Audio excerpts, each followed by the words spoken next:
Fövqəladə Hallar Nazirliyinin 112 qaynar telefon xəttinə Abşeron rayonu Məmmədli kəndində yanğın baş verməsi barədə məlumat daxil olub. Bu barədə Fövqəladə Hallar Nazirliyi məlumat yayıb. Bildirilib ki, məlumatla əlaqədar dərhal əraziyə Fövqəladə Hallar Nazirliyinin Dövlət Yanğından Mühafizə Xidmətinin qüvvələri cəlb olunub.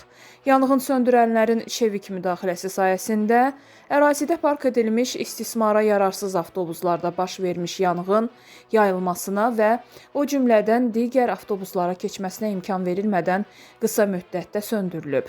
Yanğın nəticəsində 35 ədəd istismara yararsız avtobusun 4 ədədi yanıb. Digər avtobuslar yanğından mühafizə olunub.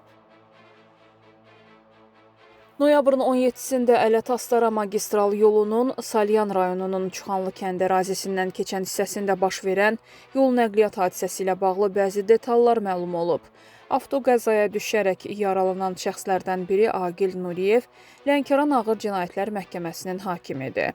Qəza zamanı onun avtomobildə olan anası Gülmira Nuriyeva da xəsarət alıb.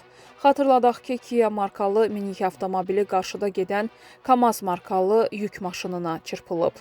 Hadisə nəticəsində Şirvanşəhər sakinləri 1967-ci il təvəllüdlü Gülmira Nuhu qızı Nuriyeva, 1993-cü il təvəllüdlü Agil Abduloğlu Nuriyev və Bakı şəhər sakini 2013-cü il təvəllüdlü Şəmistan İntiqamoğlu Əmrəhzadə yaralanıblar.